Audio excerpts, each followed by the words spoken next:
Bulletin में एक बार फिर आपका स्वागत है। आगे बढ़ते हैं और बात करते हैं बिहार में सामने आई देश विरोधी साजिश की। पटना में देश विरोधी साजिश के आरोप में गिरफ्तार आतंकियों से पूछताछ का सिलसिला लगातार जारी है और इस बीच एबीपी न्यूज की टीम पटना में उस जगह पहुंची जहां चुपचाप तालीम के नाम पर युवाओं को देश के खिलाफ जिहाद की ट्रेनिंग दी जा रही थी। गजवा हिंद नाम से चलाए जा रहे इस ग्रुप के जरिए देश को 2047 तक यानी आजादी के 100 साल पूरे होने तक मुस्लिम राष्ट्र बनाने की साजिश थी। देखिए हमारे संवाददाता शशांक कुमार की ये एक्सक्लूसिव रिपोर्ट। तमिलनाडु, केरला, झारखंड और वेस्ट बंगाल से लोग यहाँ होने के रूप में आते थे और 6 और 7 जुलाई को भी मार्शल आर्ट के नाम पर लोगों की आर्म्स ट्रेनिंग कराई गई, तलवार और चाकू की। पटना के फुलवारी शरीफ में पीएफआई के टेरर ट्रेनिंग सेंटर के भंडाफोड़ के बाद रोज चौंकाने वाले खुलासे हो रहे हैं। ताज़ा खुलासा यह है कि 12 जुलाई को पीएम मोदी के पटना दौरे से करीब 6 दिन पहले 12 लोग युवाओं को टेरर ट्रेनिंग देने के लिए पटना बुलाए गए थे। इन 12 लोगों में कुछ पटना के फुलवारी शरीफ के इस मकान में ठहरे थे तो कुछ ने यहाँ से 10 किलोमीटर दूर दानापुर के खगौल में अपना ठिकाना बनाया था।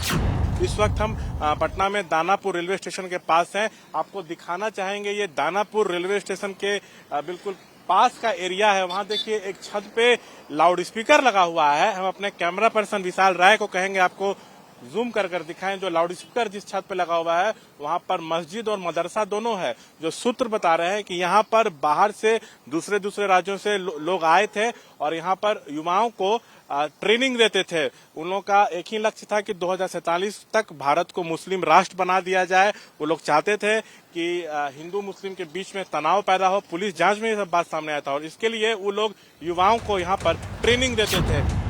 खगोल के इस जामा मक्का मस्जिद में एक मदरसा भी चलता है। आरोप है कि यहीं पर तालीम के नाम पर अशिक्षित और बेरोजगार युवाओं को शारीरिक शिक्षा और मार्शल आर्ट्स के नाम पर हथियार चलाने की ट्रेनिंग दी जाती थी। जो 11 तारीख को छापेमारी में पुलिस को दस्तावेज मिले हैं उसमें कुछ आपत्तिजनक दस्तावेज थे।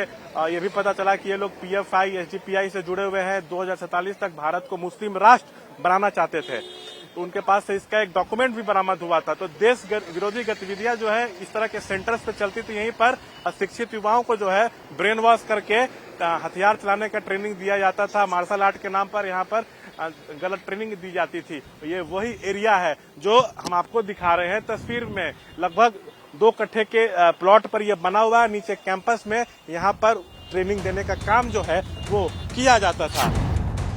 हालांकि मदरसे के मौलवी तबारक करीम इन आरोपों से साफ इनकार कर रहे हैं। सर यहाँ पे तो कोई नहीं रुके हैं, ना कोई आए ना किसी को देखे। यहाँ पे ऐसी बात नहीं है। यहाँ पे तालीम दी जाती है। मतलब कहा जा रहा है कि पीएफआई एसडीपीआई के आड़ में देश विरोधी गतिविधियां चल रही हैं। गलत बात है। यहाँ पे कोई ऐसा बात नहीं है।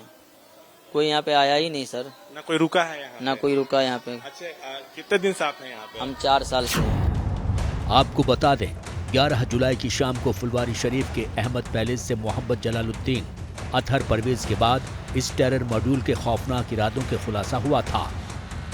यही वो अहमद पैलेस है जहाँ से पुलिस ने पीएफआई के 2 संदिग्ध आतंकी को गिरफ्तार किया है। जो जानकारी मिल रही है उसके मुताबिक यहाँ पे मुस्लिम राष्ट्र बनाने की भारत को साजिश हो रही थी। इन लोगों के पास से पुलिस को कुछ दस्तावेज भी मिले हैं जिसमें लिखा हुआ है कि 2047 तक भारत को मुस्लिम राष्ट्र बनाया जाएगा। इनके ठिकाने से पीएफआई के बैनर, पोस्टर, झंडे और अतहर परवेज के नाम जारी की गई एक ट्रॉफी भी मिली। तो देखिए वहाँ से पीएफआई एसडीपीआई का झंडा, बैनर, पोस्टर ये सब मिला। हम आपको दिखा रहे हैं। यही वो तस्वीरें हैं। आप देखिए उनके घर पे जब छापेमारी पुलिस ने की है तो वहाँ से पीएफआई एसडीपीआई का झंडा, पैम्पलेट पुलिस को और भी अन्य जो दस्तावेज हैं वो बरामद हुए हैं। तमिलनाडु, केरला, झारखंड और वेस्ट बंगाल से लोग यहाँ ट्रेनर के रूप में आते थे और 6 और 7 जुलाई को ही मार्शल आर्ट के नाम पर लोगों की आर्म्स ट्रेनिंग कराई गई, तलवार और चाकू की। पुलिस के मुताबिक इस टेरर मॉड्यूल का सबसे बड़ा मकसद है भारत को मुस्लिम राष्ट्र बनाना, जिसका ब्यौरा दर्ज है इस दस्तावेज में। इस दस्तावेज पर लिखा है India 2047 towards rule of Islamic India, not for circulation. इस बुकलेट को चोरी छिपे संगठन के बीच बांटा जाता है। इनका जो ये इंडिया विजन 2047 है towards rule of Islam in India, internal document not for circulation, ये बांटने के लिए नहीं है। ये लोग गुप्त रूप से इसको करते हैं। जब्त दस्तावेज में आतंकी मॉड्यूल का एक एक प्लान दर्ज है और उसे कैसे अंजाम दिया जाना है ये भी लिखा है।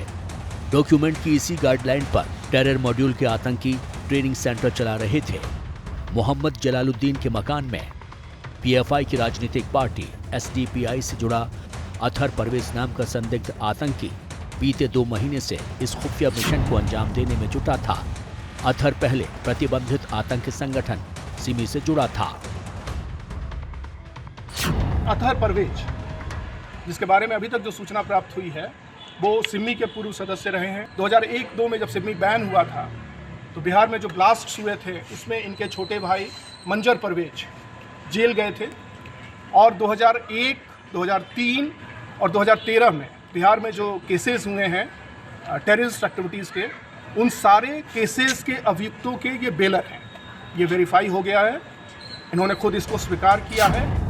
इस मामले में अब तक 5 गिरफ्तारियां हुई हैं, जिसमें मरगूब अहमद उर्फ दानिश नाम का आरोपी भी शामिल है, जो गजवाए हिंद नाम के देश विरोधी व्हाट्सएप ग्रुप से जुड़ा था, जिसमें पाकिस्तान, बांग्लादेश के लोग भी हैं। तो आपने देखा किस तरीके से बिहार में भारत विरोधी साजिश के तार फैलाए जा रहे थे और पटना पुलिस ने भारत विरोधी व्हाट्सएप ग्रुप चलाने के आरोप में 26 साल के जिस युवक मरगूब अहमद दानिश को गिरफ्तार किया है, उसके पाकिस्तानी चरमपंथी संगठन तहरीक-ए-लब्बैक पाकिस्तान के साथ संबंध भी सामने आ रहे हैं। पुलिस के मुताबिक मरगूब अहमद दानिश के पिता सैफुद्दीन ने एबीपी न्यूज से जो बातचीत की उसमें उन्होंने कहा कि उनका बेटा निर्दोष है। आप मरगूब दानिश अहमद के पिता हैं? पिता हैं। क्या नाम हुआ आपका? सैफुद्दीन अहमद।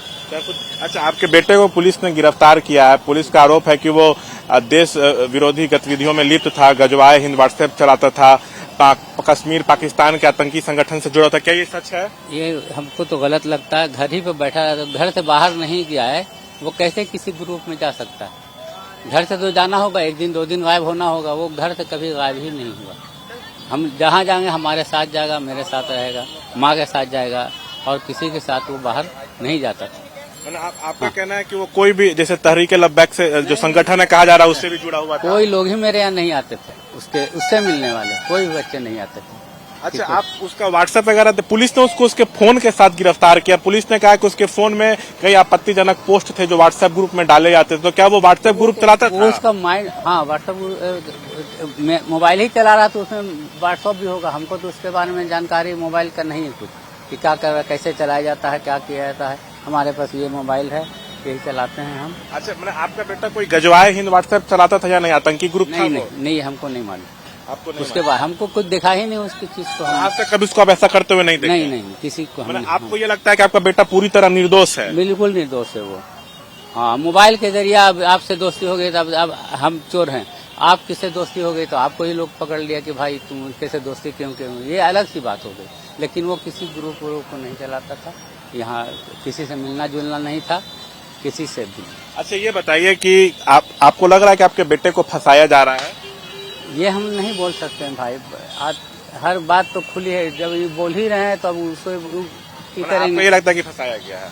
फंसाया गया है या क्या गया, ये हम नहीं बोल रहे हैं। उसको तो गिरफ्तार कर लिया गया है, तो कानूनी लड़ाई लड़ने के लिए तैयार है? हाँ, तो कानून तो जाना पड़ेगा, नहीं तो कैसे क्या होगा। कानून में तो जाना ही पड़ेगा जुडिशियल में। अच्छा, देखिए, अब तक फुलवारी शरीफ से कई लोग पकड़े गए हैं, उसमें आपका भी बेटा पकड़ा गया। फुलवारी शरीफ में भी एक टेरर मॉड्यूल का खुलासा हुआ था, कहा जाता है वहाँ पे आतंकी की ट्रेनिंग दी जाती थी। हमको पता बाद में चला, हम भी नहीं निकलते हैं उतना ज्यादा, घर बेकार आदमी घर पे रहते हैं, ये सब बारे में मालूम हुआ बाद में। आप उसके पिता हैं, आप क्या पेशा क्या आपका, आप क्या करते हैं? अभी बेकार हम आ गए हैं, हम दुबई में थे तो 2020 में वापस आ गए। अच्छा, आप दुबई में थे, तो आपका बेटा कभी दुबई वगैरह गया था? जनाब, बगैर पासपोर्ट से कैसे जाएगा? हम किसी को ले जाना चाहें तो उसका तो पासपोर्ट होना ना। ऐसा तो गोदी का बच्चा भी नहीं है कि अब गोदी वाले का ही पासपोर्ट चाहिए। अच्छा, आपके बेटा का कोई पासपोर्ट नहीं? कोई पासपोर्ट नहीं है। पुलिस कहती है कि विदेश में नौकरी करता था। हाँ, पुलिस कैसे ले गई उनको, कैसे ले आई, ये तो पुलिस का मामला है, हमारा मामला तो है नहीं सर। आपका बेटा कभी विदेश नहीं गया, ना उसका पासपोर्ट? बिहार से बाहर नहीं गया, मैं आपसे गारंटी करता हूँ। तो बिहार के फुलवारी शरीफ में सामने आई साजिश के कई तार अब सामने आ रहे हैं। लगातार इस मामले की जांच चल रही है और पटना में पीएफआई के तार मुजफ्फरनगर मॉड्यूल से भी जुड़े हुए हैं, ये बात भी सामने आई है। मुजफ्फरनगर जिले के गौरीहर गांव में रहने वाले मजहरुल इस्लाम ने आतंकी संगठन और उससे जुड़े हुए संदिग्ध गतिविधियों में सामने आने की जानकारी भी मिली है और इसको लेकर पुलिस एटीएस मामले की जांच में जुटी है। हालांकि आरोपी मजहरुल इस्लाम की मां ने एबीपी न्यूज से बातचीत में कहा कि उनका बेटा ऐसा नहीं है। मजहरुल इस्लाम कौन है आपके? लड़का है। कहाँ रहते हैं? कहाँ रहते हैं? वो आते रहते हैं। क्या करते हैं वो? कुछ ना, उसको तो कोई काम ही नहीं है, निकम्मा है। पढ़ाई भी कराते हैं? पढ़ाई कराते हैं। कितना तक पढ़ाई किए हुए हैं खुद? पढ़े हुए हैं, उर्दू से इंटर भी नहीं हुआ है। अभी वो कहाँ रह रहे हैं? हमको पता नहीं है बउआ, झूठ ना बोलो। घर आते हैं? घर आते हैं। रोज नहीं, कभी कभी आते हैं, कभी कभी आते हैं। पर्व में आए थे क्या? पर्व में जी बकरीद हुई थी। कभी बताते नहीं है कि क्या करते हैं नहीं करते हैं? नहीं, हम तो बोलते हैं जब पैसा नहीं कुछ देता है तो हम तो बोलबे करेंगे जी, कमाइएगा तब ना बाल बच्चा खाएगा चाहे माँ खाएगा। घर में कौन सा है? घर में एगो बड़की पुतोह है, छोटी सा है, 4 गो अपने हम। मजहरुल जो हैं उनकी वाइफ हैं? हाँ, शादी हो चुकी उनकी? हो गया है। कितने भाई हैं वो? 2 भाई है। एक क्या करते हैं? एक रहता है मजदूरी करता है बाहर में, विदेश में। उनकी पत्नी कहाँ रहती है? क्या मजहरुल की? मुजफ्फरपुर रहती है। वहीं रहती है। और इस मामले में लगातार चल रही पड़ताल के बीच ही फुलवारी शरीफ मामले में गिरफ्तार अतहर परवेज और अरमान मलिक को पुलिस ने 8 घंटे की रिमांड पर लिया है और रिमांड पर लेने के बाद अब पटना पुलिस इनसे पूछताछ करेगी। तो आपको बता दें कि अतहर परवेज और अरमान मलिक जिन्हें गिरफ्तार किया गया था फुलवारी शरीफ केस के मामले में, उन्हें अब पुलिस ने रिमांड पर लिया है। करीब 8 घंटे की पुलिस रिमांड है, जिसमें दोनों से 48 घंटे की रिमांड है, माफ कीजिएगा, 48 घंटे की पुलिस रिमांड पर इन्हें लिया गया है और अब इनसे पूछताछ पटना पुलिस करेगी। हालांकि मजहरुल इस्लाम के परिवार ने भी इससे इनकार किया है कि उनका बेटा इस साजिश में शामिल है।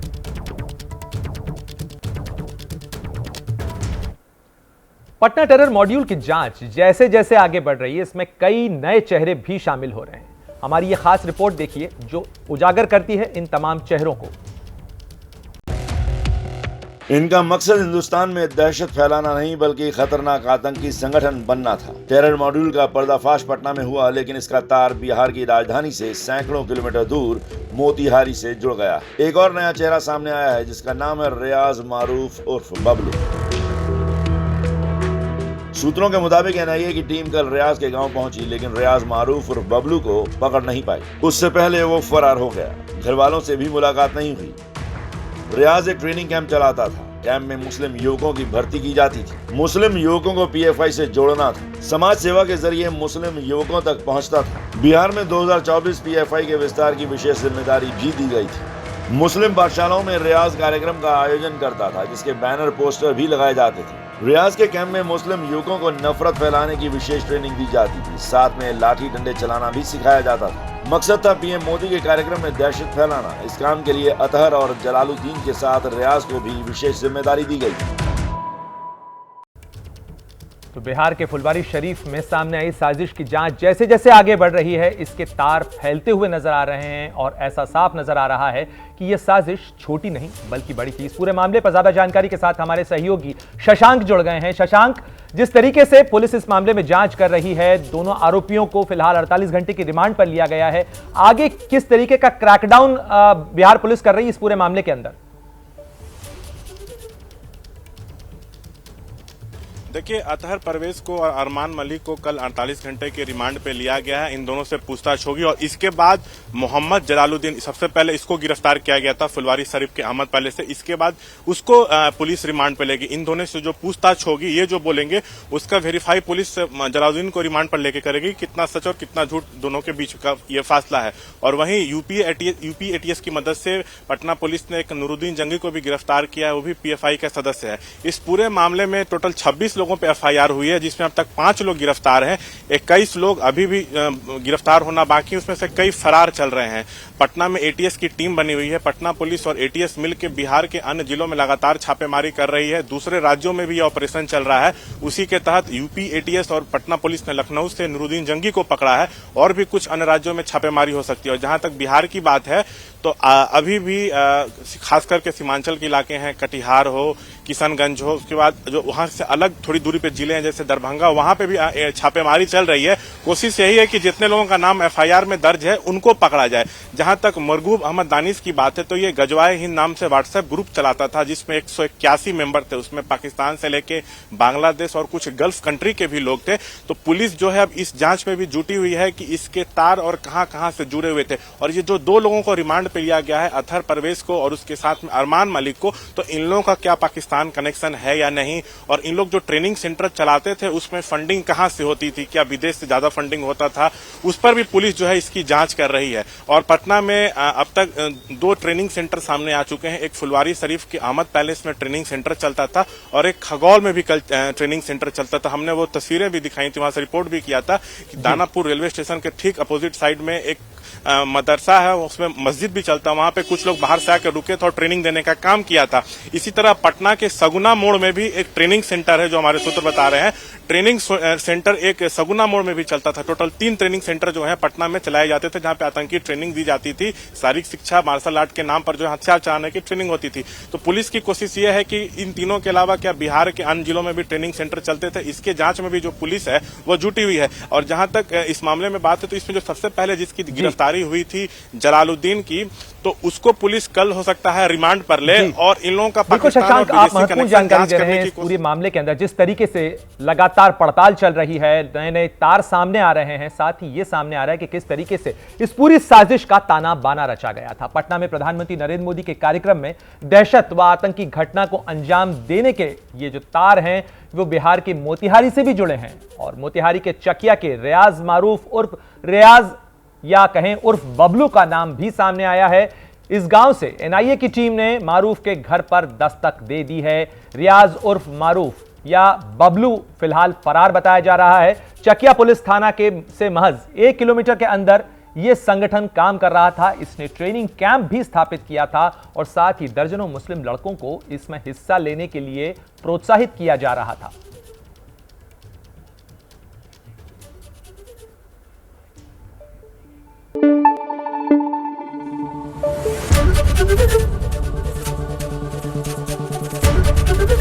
एबीपी न्यूज आपको रखे आगे।